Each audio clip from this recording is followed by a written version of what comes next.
E Jesus, ele fala sobre um tempo, e talvez você vai falar assim, puxa, eu acho que já é esse tempo, em que a gente ia perceber um mundo muito mais adoecido, um mundo literalmente doente. E se a gente olhar, a Rafa trabalha em hospital, lida com isso todo dia, a mim trabalha num consultório, eu penso que lida com isso também, através das pessoas que ela trata. Ninguém vai procurar psicóloga porque está feliz, né? As pessoas vão procurar porque tem problemas. No teu caso também, as pessoas procuram porque elas têm problemas. Quem está feliz até esquece da gente, né? Essa é a questão. Mas, de uma certa forma, a gente está num mundo adoecido.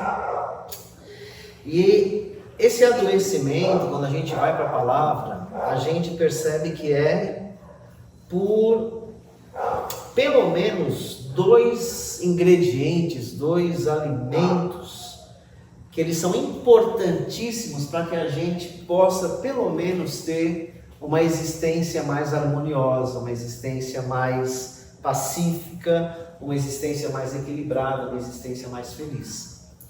Mas aí você vai falar assim, poxa Robson, mas daí a gente não vai conseguir transformar o mundo nesse sentido. Mas se a gente conseguir pelo menos melhorar o nosso mundo, o que a Bíblia chama de oikos, o nosso meio, isso já ajuda.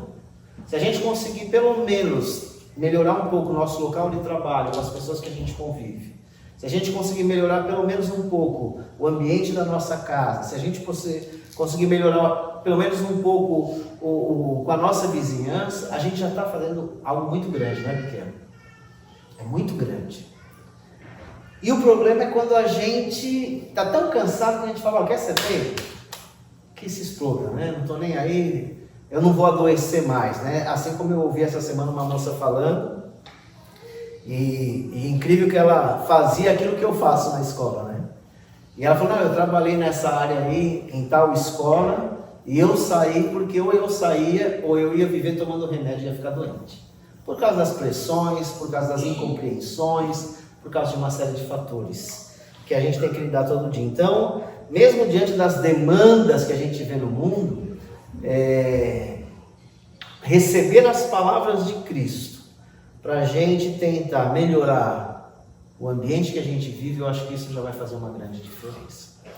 E desde que eu me vejo compartilhando das coisas da palavra, do Evangelho, das coisas de Deus, existem 2 coisas que sempre me incomodaram e que sempre me levaram a, quando possível, poder compartilhar sobre isso para a gente refletir. E a primeira coisa está lá no Evangelho de Lucas, capítulo 18, verso 8, onde Jesus está falando acerca de algumas coisas, ele está falando acerca da sua volta, ele está falando acerca de algumas coisas do mundo, e ele finaliza dizendo assim, será que quando ele voltar, é que a gente vê uma promessa que também às vezes está meio perdida, Jesus voltará, e a gente não pode deixar de pensar nisso. E será que quando ele voltar, ele vai achar fé na terra? E eu quero destacar aqui a palavra fé. E quero dar pelo menos um instante para você pensar assim, como está a tua fé?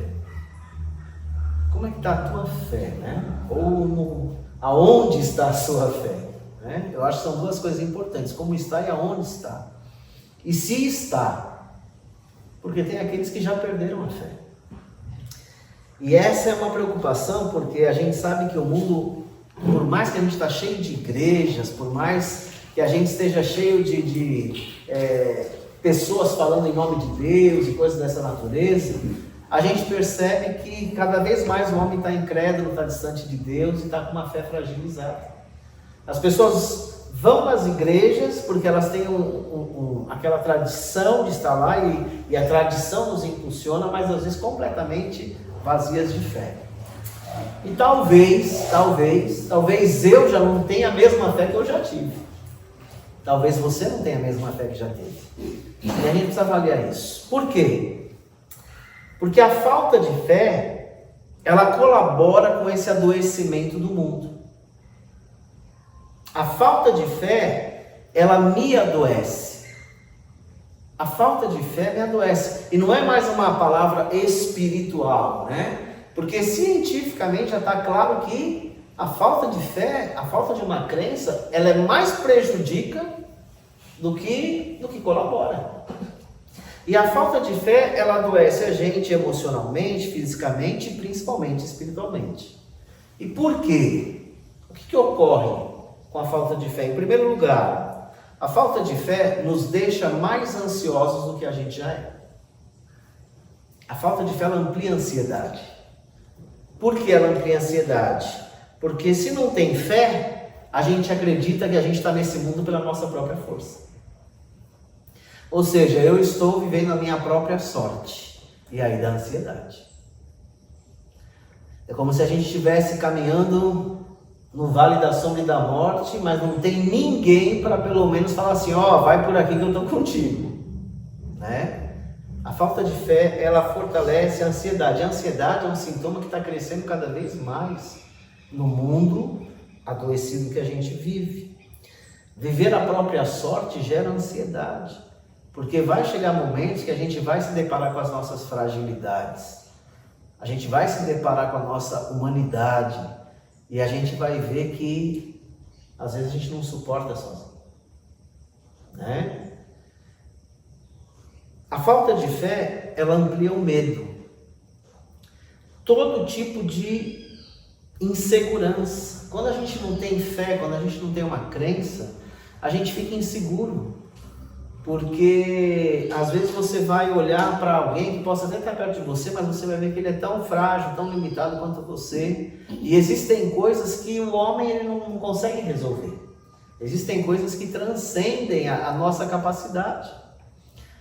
Quantos de nós já chegaram naquele momento e falaram assim, meu Deus, agora é só, ou é Deus, ou alguns falam universo, o cosmos, seja o que for, mas da minha parte humana já acabou as forças e a gente fica com medo, né? A gente fica com medo do que pode acontecer na nossa vida pessoal, a gente fica inseguro em relação a algumas questões nossas, né? A gente fica inseguro em relação a algumas questões profissionais.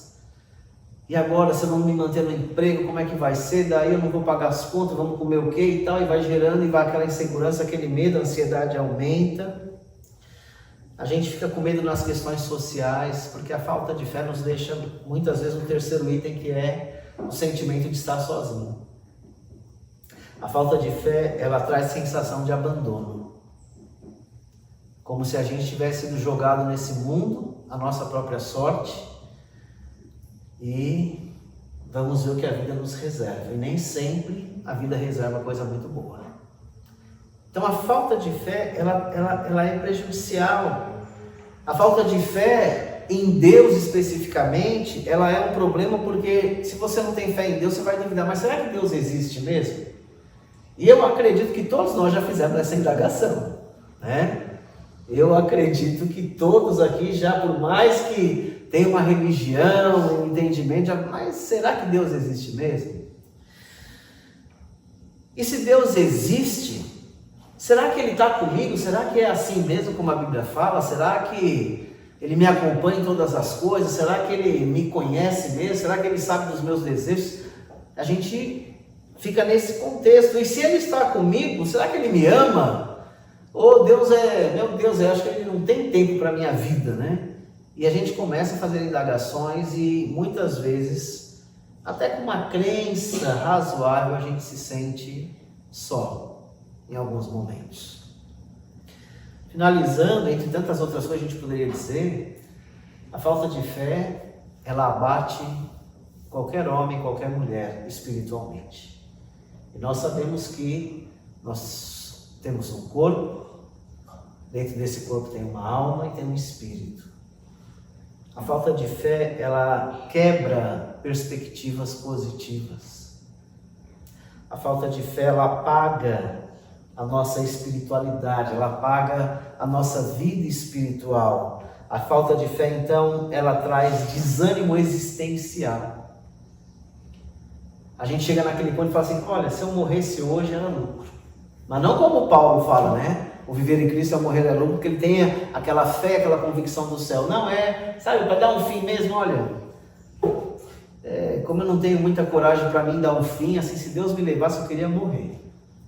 Isso é um abatimento espiritual, isso é opressão. É a opressão que vem sobre a nossa vida. E a opressão, quando ela vai se agravando, eu consultei aqui os universitários, é um caminho para a depressão. Então a gente pode dizer que, de certa forma, também, quanto mais falta de fé, mais tendência a você ser uma pessoa deprimida e depressiva. Quantos danos a gente encontra pela falta de fé? E aí eu pergunto para vocês, o mundo que vocês vivem no seu dia a dia lá, as pessoas que você convive, são pessoas cheias de fé ou pessoas adoecidas pela falta de fé? A gente precisa pensar. E de repente, eu estou adoecido também pela falta de fé, ou pelo enfraquecimento da minha fé. E Jesus, ele dá esse alerta. Será que quando o Filho do Homem voltar, haverá fé na terra? Olha que coisa forte isso. Então isso é um alerta muito grande, né? Como pai, eu vejo meus filhos, eu me preocupo demais que eles tenham uma fé sempre viva. Quando a gente vê os amigos, quando a gente convive, a gente olha para as pessoas e realmente a gente entende a importância de manter essa fé viva na nossa vida. Porque a tendência é realmente perder a fé. Quando a gente deixa de olhar para o alto e olha para as coisas dessa vida, a gente perde a fé. Por causa dos resultados da própria falta de fé. Mas Jesus, ele fala uma outra coisa, que está lá em Mateus capítulo 24, verso 12, que é outra preocupação. E é engraçado que ele está falando de novo sobre a volta dele, sobre as coisas de quando ele voltar. E ele fala assim: a maldade vai se espalhar tanto que o amor de quase todos esfriará. Aí eu faço outra pergunta: a gente vive num mundo cheio de pessoas boas ou a gente vive num mundo de muita maldade? E quando eu falo maldade, eu não estou falando assim só aquela violência esdrúxula que deixa a gente assim arrepiado. Maldade é aquele colega que você sabe que ele está lá falando mal do outro para ver o outro se ferrar. Isso é maldade. Já começa pelas coisas pequenas, um querendo puxar o tapete do outro, um querendo se sobressair sobre o outro, e coisas dessa natureza até se ampliarem em coisas maiores. Entre o que eu quero e o que o Mateus quer, eu vou dar um jeito de empurrar ele para que eu alcance aquilo que eu quero. E Jesus fala então que nós viveríamos uma escassez de amor, né? E aqui a gente não está falando de um amor romântico, apesar que faz parte. Quanto ao amor, eu já conversei aqui, já ministrei com vocês, até numa última vez que a gente estava aqui, que de certa forma o amor genuíno não existe no coração do homem. Ai meu Deus do céu, como? Eu sou uma pessoa tão querida, tão amada, né? Como não tem amor? Mas na verdade o amor genuíno não existe no homem, no ser humano. Quando o homem ele se permitiu ter a sua natureza corrompida, o que a Bíblia chama de quando o pecado entrou no coração do homem, a maldade ela entrou no coração humano e o resultado está aí, não tem como negar isso. A maldade entrou no coração do humano quando o homem se corrompeu. E quando a maldade entra, a gente perde a capacidade de amar genuinamente. Quando o mal entra, nós perdemos várias capacidades, entre elas de amar genuinamente.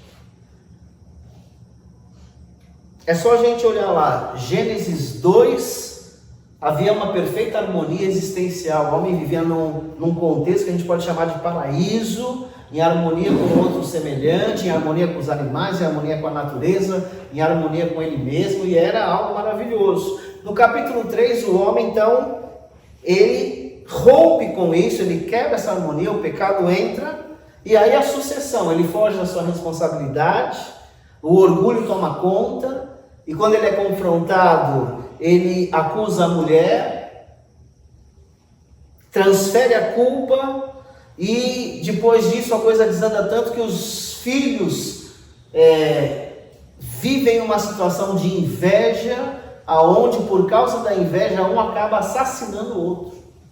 E aí se você vai para o capítulo 6, o resumo é: a humanidade toda está corrompida, mergulhada na maldade. E de lá para cá, a história é essa. Se não existe amor no homem, então o que existe depois de tudo isso? Existe apreciação, existe admiração, existe interesse, mas amor genuíno não são essas coisas. Eu posso apreciar uma cantora que canta muito bem, mas nem conheço ela, não tenho a menor expressão de amor por ela. Eu posso admirar alguém que fez algo muito marcante em algum lugar, mas não mover uma palha por essa pessoa. E eu posso ter relações por interesse também, porque vai me trazer algum benefício. Eu sou amigo da Luciana porque quando eu preciso consultar o seguro lá, ela consulta para mim. Sempre tem um interesse.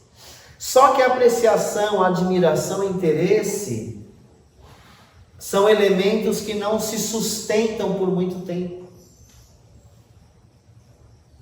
Não se sustentam. A base dessas coisas é muito frágil. Quando o interesse deixa de existir, acaba qualquer relação. Quando a apreciação, a admiração é trocada, acaba qualquer relação, seja em qualquer área, em qualquer setor. Então o homem ele só é capaz de amar genuinamente acima da apreciação, da admiração, do interesse, de qualquer outra coisa dessa natureza, quando ele está aberto para receber o amor que vem de Deus. Então, em tese, a cura para o mundo doente é o amor de Deus sendo derramado no nosso coração, transbordando para poder atingir outras pessoas. Em Romanos, o apóstolo Paulo fala, porque o amor de Deus é derramado em nossos corações pelo Espírito Santo. É só o amor de Deus que é genuíno.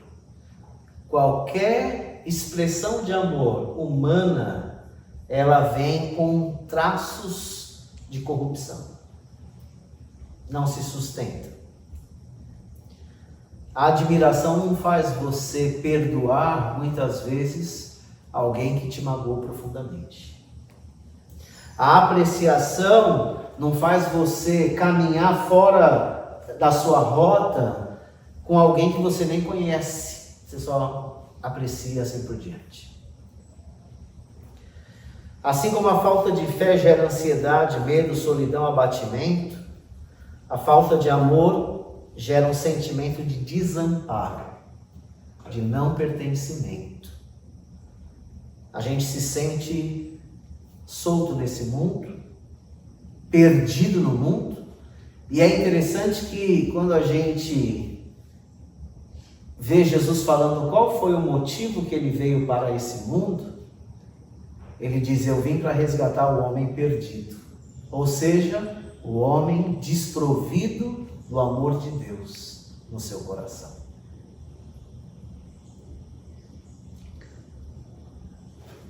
E, de certa forma, o sentimento de desamparo, de não pertencimento, que a falta de amor faz nascer na gente, é como a criança que perde o pai. E ela se vê completamente desprotegida, completamente sujeita a qualquer situação que possa surgir, porque ela reconhece a sua fragilidade, e ela não tem essa presença que traz segurança, que traz amparo, que traz descanso, e em consequência essa falta de amor, esse sentimento de desamparo, ele gera então uma amargura na alma.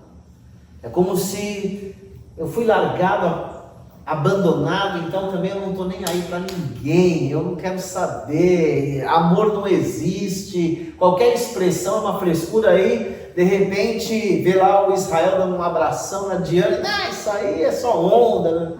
A pessoa ela não consegue ver nada mais de uma maneira positiva, ela não consegue ver nada mais com contentamento, nada mais é bom. Você conhece gente que você pode falar para ela, acertei na loteria, ela fala, isso é. Ela não vibra com você, ela não tem amor no coração. Mas ela pode admirar pessoas, ela pode apreciar pessoas, ela pode ter relações de interesse, mas a vida para ela é uma porcaria. A falta de amor gera desconfiança. Eu não sou amado, eu não amo ninguém. Eu não consigo amar ninguém, porque eu não entendo esse amor, então alguém chega perto de mim e já me dá arrepio, eu já fico, o que essa pessoa quer comigo? Porque dá a impressão que todo mundo tem só interesse. Porque se ela não sente um amor genuíno, então ela não vai entender ninguém amor genuíno. E finalizando, para a gente tomar café, a falta de amor de Deus no coração do homem gera um mundo que a gente conhece. Violência, uma madrasta que mata o filho do marido para ficar com dinheiro. Um adolescente que tira a vida de um senhor para ficar com o celular dele. Pessoas que são violentas em todas as formas, em todos os sentidos. A ausência de educação, pelo menos uma palavra respeitando o outro. A verbalização é violenta. Falando dessa moça que eu disse que saiu do lugar onde estava por causa de pressões, ela falou, porque ninguém sabia falar com você, pelo menos com respeito, não é nem com amor. Você sempre era um lixo e se sentia um lixo. As pessoas eram violentas verbalmente. Então a gente percebe tudo que a falta de amor proporciona. E um mundo sem fé e um mundo sem amor é um mundo que adoece cada vez mais. Mas como eu disse, de repente a gente não consegue salvar o mundo, mas a gente pode melhorar pelo menos o nosso entorno. Eu amo um texto do Evangelho de João, capítulo 1, verso 3, que diz assim, se a luz resplandece nas trevas e as trevas desaparecem. Quando o amor de Deus brilha em você, quando a sua fé ela cresce, você pode ter certeza que você vai transformar o lugar onde você está. Porque quando a gente tem fé, ou quando a gente permite que a fé em nós ela seja ampliada, o efeito é contrário. A gente sente segurança. A gente não tem mais medo, a coragem toma conta da gente. Não, eu vou enfrentar isso, mas e se não der? Eu sei que Deus tem um plano. Já viu essa pessoa tranquila? Eu sei que Deus tem um plano, então está tudo certo. E não é um mantra positivo só para dizer que não, ela acredita, não, Deus cuida de mim. Eu estou tranquilo, eu tenho segurança, eu não estou só porque tem alguém que é por mim. E isso é algo muito importante. A fé traz ânimo para a alma. E quando a alma tem ânimo, a gente desenvolve algo chamado entusiasmo, que no seu contexto original é enteos, é a pulsação divina em mim, é a força que vem de Deus na minha vida. E como é gostoso quando a gente vê alguém entusiasmado, não é?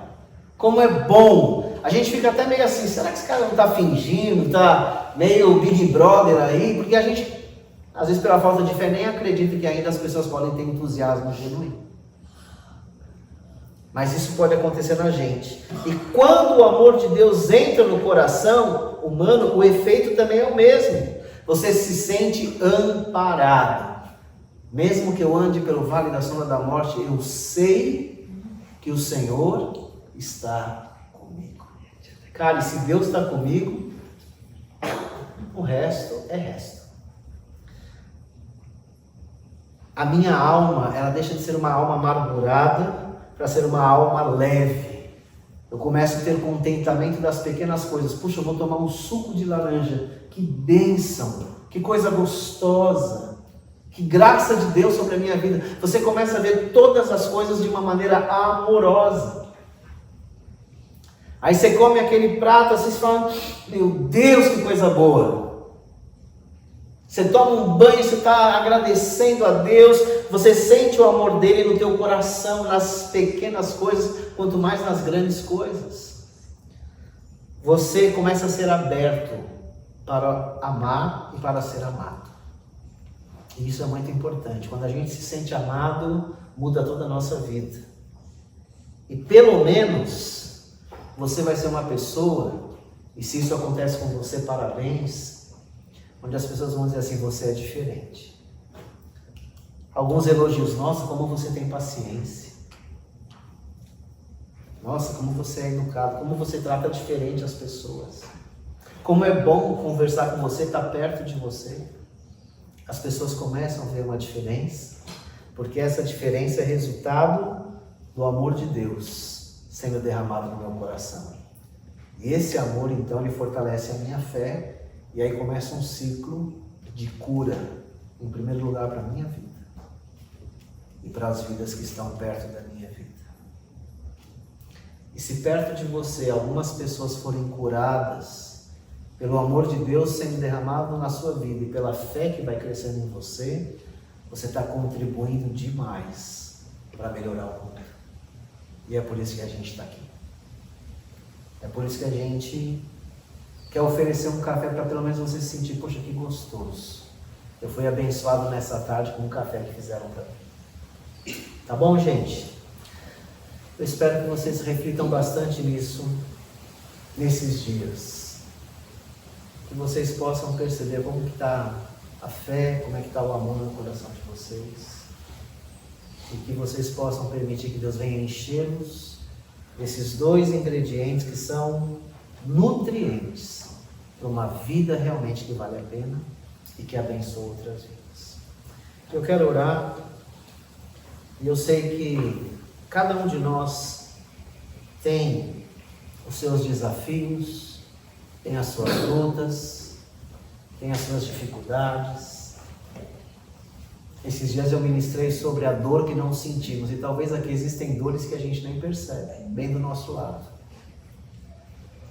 Eu queria que você colocasse isso diante de Deus, se você puder fechar o seu olho um instantezinho. E eu gostaria que você entendesse que o amor de Deus, ele é derramado sobre as nossas vidas. Pai, em nome de Jesus, eu te agradeço por esse tempo de reflexão. Eu te agradeço por esse tempo de comunhão. Eu te agradeço pela tua palavra.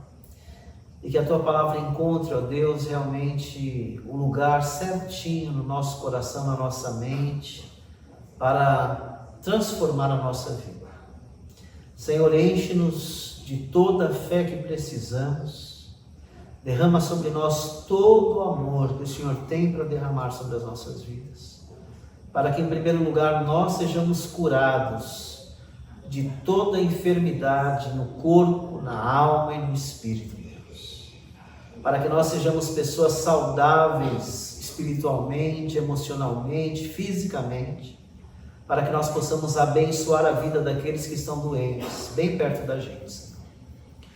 Senhor, olha para os nossos desafios, aquela parte da vida, ó Deus, que nós perdemos o controle, que nós não conseguimos resolver, aquela parte da vida que nos aflige, que nos atormenta, que tira a nossa paz. E eu peço a Deus, em nome de Jesus, que o Senhor venha agora nos visitar com a tua graça libertadora, transformadora.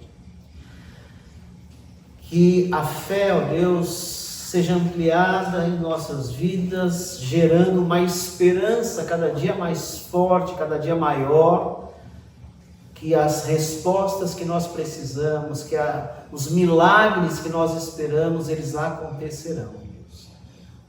Porque nós reconhecemos o Teu amor sobre as nossas vidas. E nós recebemos o Teu amor sobre as nossas vidas. E nós te agradecemos, ó Deus, porque nós podemos orar reconhecendo que o Senhor ouve a nossa oração. Obrigado por esse tempo. E eu peço que a Tua bênção seja sobre cada um que veio aqui nessa tarde. E aqueles que, Senhor, tiveram seus problemas e não puderam vir, que o Senhor esteja visitando eles nesse momento, especificamente em relação às suas necessidades que eles apresentaram. Cuida dessas vidas, Pai. Em nome de Jesus. E que nós saiamos daqui, abençoando o mundo que nós vivemos. Em nome de Cristo. Amém.